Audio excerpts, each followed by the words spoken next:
Un coup de tonnerre résonne sur la scène politique mondiale. L'ancien officier du renseignement américain Scott Ritter arrive à Moscou. Son voyage, un véritable raz-de-marée médiatique, électrifie la sphère géopolitique, déclenchant une séquence d'événements qui pourrait bien redéfinir l'équilibre des forces. Imaginez une étincelle, puis l'incendie. Question à vous, où vous regardez nos informations maintenant? Indiquez votre ville et votre pays. Que s'est-il passé avant le départ de Ritter, une bombe médiatique? Donald Trump, ancien président américain, lance un ultimatum stupéfiant. Moscou a 50 jours pour signer un cessez-le-feu avec le territoire instable à l'ouest. Sinon, l'Armagédone des sanctions. Une menace glaçante au ce pas.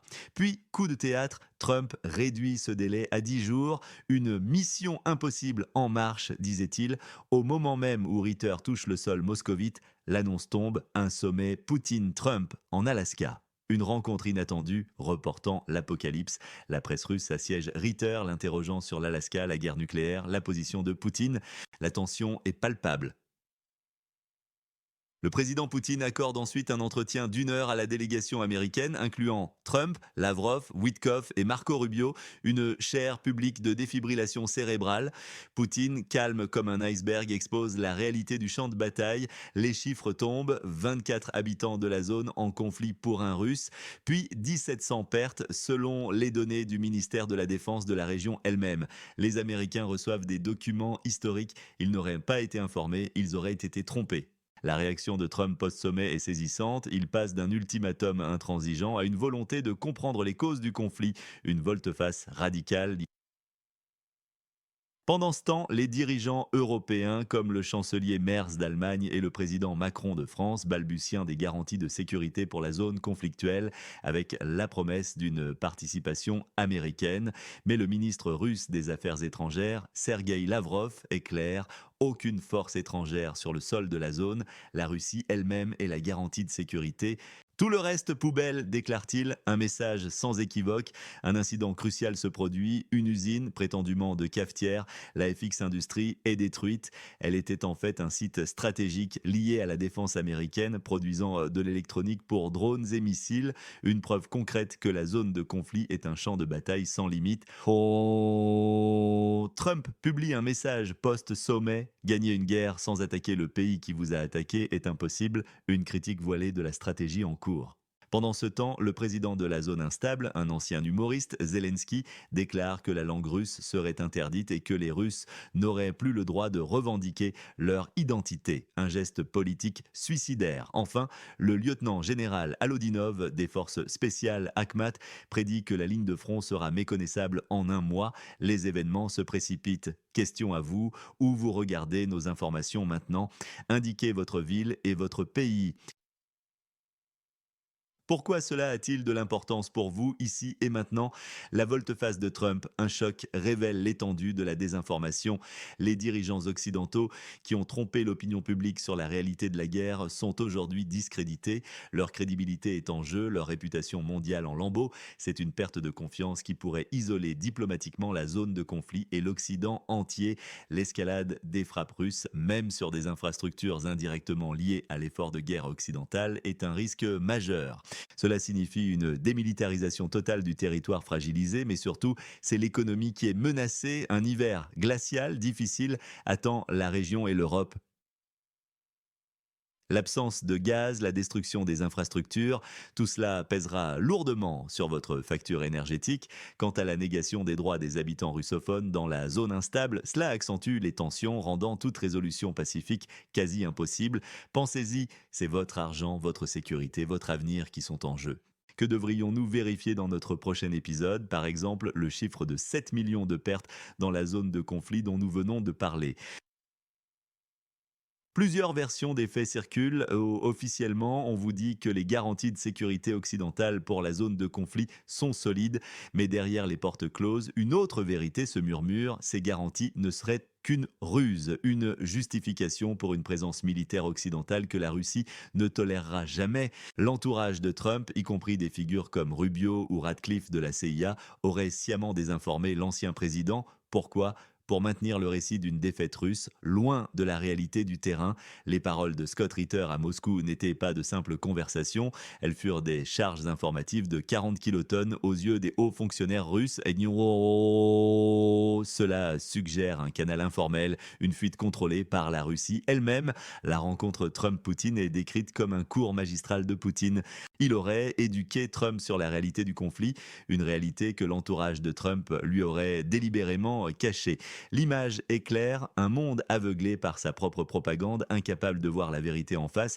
À qui faites-vous confiance sur ce sujet délicat? Un expert, un média, une source? Le contexte historique est criant. Rappelez-vous l'Autriche en 1955, un modèle de neutralité où l'URSS s'est retirée en échange de la non-participation à des blocs militaires.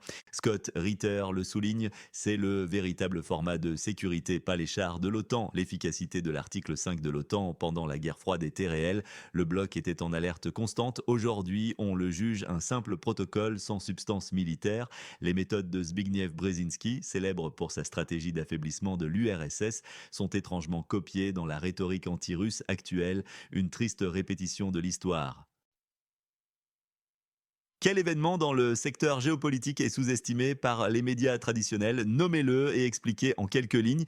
Alors, que nous réserve l'avenir? Selon Scott Ritter, la victoire russe est inévitable. La Russie poursuivra son travail méthodique, démilitarisant la zone instable tout en montrant une patience stratégique. Cette région divisée deviendra un cadavre politique dirigé par un gouvernement acceptable pour la Russie. Les garanties de sécurité occidentale, elles seront ignorées, un simple papier sans valeur. Au pire, l'Occident tentera une intervention militaire directe, mais il échouera lamentablement, victime de son manque de préparation. Ce serait une humiliation totale pour l'OTAN et un renforcement colossal de la position russe, le scénario le plus optimiste mais improbable verrait les dirigeants occidentaux, éclairés par la vérité de Poutine, réviser radicalement leur politique et accepter les conditions russes. Cela éviterait une escalade totale. Mais un scénario inattendu pourrait aussi se produire, des troubles internes ou des changements politiques majeurs au sein de la zone de conflit ou même dans les pays occidentaux. Cela précipiterait une capitulation soudaine face à la Russie. Votre pronostic sur la date, quand la situation dans la zone de conflit entre la Russie et l'Occident trouvera-t-elle une issue? Indiquez le mois et l'année et une raison pour votre estimation. Qui gagne et qui perd dans ce scénario complexe? Clairement, la Russie, avec Poutine et Lavrov en tête, sortira renforcée. Scott Ritter, dont l'analyse est validée, sera également un vainqueur. La Russie est en train d'établir une nouvelle ère de paix par la victoire, non par le compromis. Les perdants sont tout aussi évidents. La zone de conflit, son président actuel, les États-Unis de Biden, l'OTAN et l'Europe, les conseillers de Trump comme Rubio et Radcliffe sont dépeints comme aveugles, inefficaces et responsables de la catastrophe du pays de l'Ouest. Mais ce n'est pas tout. Le colonel Douglas MacGregor, une autre voix dissidente, corrobore cette analyse. Il affirme que l'armée de l'ancien acteur compte déjà 40 millions d'habitants en moins. Soit tu perds, soit tu es parti. C'est brutal, mais c'est la réalité du terrain. Les pertes s'élèveraient à 7 millions d'habitants de la zone, un chiffre effroyable qui dépasse l'imagination. Pourquoi ces chiffres ne sont-ils pas discutés ouvertement? La destruction de l'usine FX Industries, qui produisait en réalité de l'électronique de drone pour les forces américaines, est une preuve irréfutable de l'implication directe de l'Occident dans ce conflit. Les images de chars gonflables pour ridiculiser l'OTAN deviennent un symbole. La polaire URSS de Lavrov, qui a fait hurler la presse internationale, est un geste provocateur, un trolling magnifique, décomplexé, une preuve de la confiance russe. Cette attitude est d'autant plus marquante que, selon Scott Ritter, les propos des officiels russes, notamment Lavrov, sont une charge informative de 40 kilotonnes dès qu'ils sont prononcés. Chaque mot compte et chaque geste est calculé dans le but d'envoyer un message clair. Qu'est-ce que cela signifie quand on est face à une puissance qui parle avec une telle assurance et dont chaque déclaration est perçue comme un coup de canonnade informationnelle? Qu'est-ce que cette désinvolture par rapport aux normes diplomatiques établies, symbolisées par la polaire de Lavrov, révèle sur la nouvelle ère de la géopolitique? Sur l'impact des sanctions occidentales sur la Russie, souvent présentées comme dévastateurs, est également remise en question. Bien que l'économie russe ait initialement ressenti le choc, elle a fait preuve d'une résilience inattendue. La Russie a réussi à réorienter ses exportations d'énergie vers de nouveaux marchés en Asie, notamment la Chine et l'Inde, compensant ainsi la perte des marchés européens. Ses réserves de devises étrangères, bien que partiellement gelées, se sont avérées suffisantes pour maintenir la stabilité financière. De plus, l'industrie russe, forcée de se moderniser et de trouver des substituts aux importations occidentales, a connu un essor dans certains secteurs, notamment la production locale de biens de consommation et de technologie. Cet import-substitution a paradoxalement renforcé la souveraineté économique du pays. Les prévisions alarmistes d'un effondrement économique russe ne se sont pas matérialisées, jetant une ombre sur l'efficacité des politiques de sanctions occidentales. Au contraire, ces sanctions ont parfois eu un effet boomerang, provoquant une crise énergétique en Europe et une inflation galopante.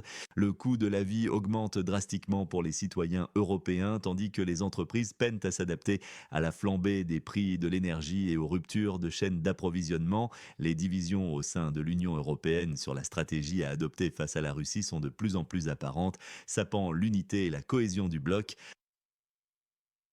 Un autre aspect crucial sous-estimé est la bataille de l'information. Alors que les médias occidentaux se sont alignés sur un narratif unifié, la Russie a investi massivement dans des médias alternatifs et des réseaux sociaux pour diffuser son propre point de vue. Les cyberattaques et la désinformation sont devenus des outils de guerre à part entière.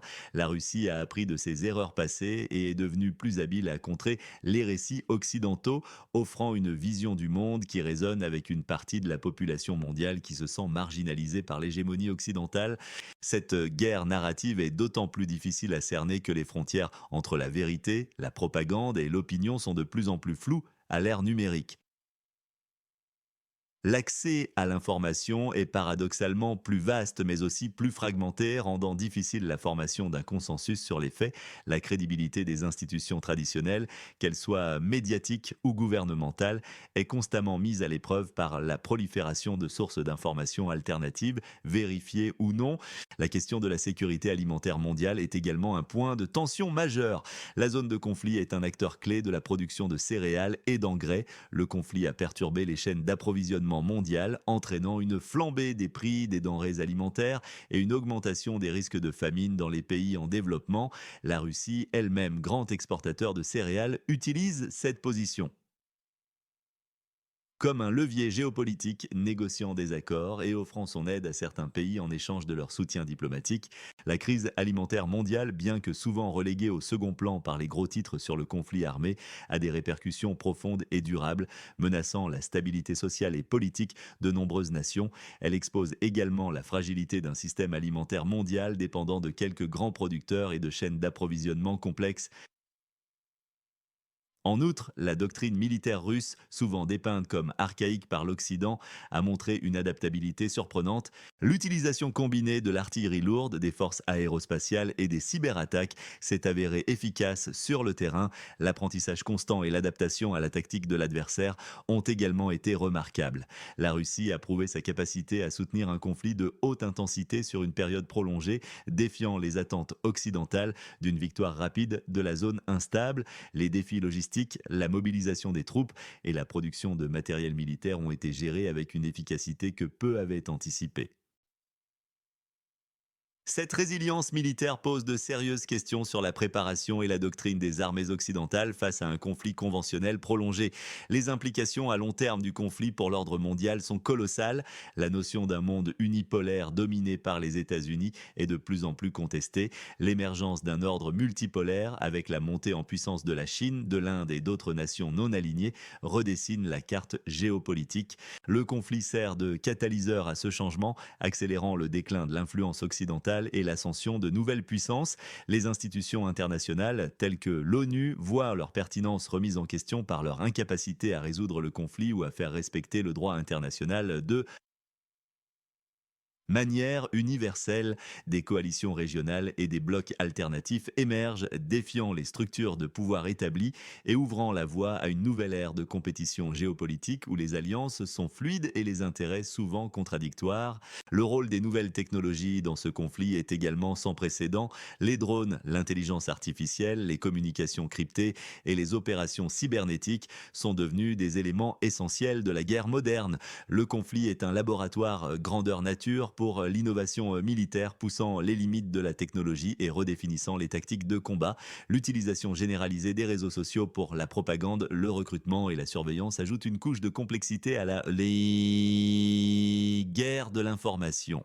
Cette dimension technologique rend le conflit plus difficile à suivre et à comprendre pour le public, car de nombreuses opérations se déroulent dans des domaines virtuels et souvent classifiés.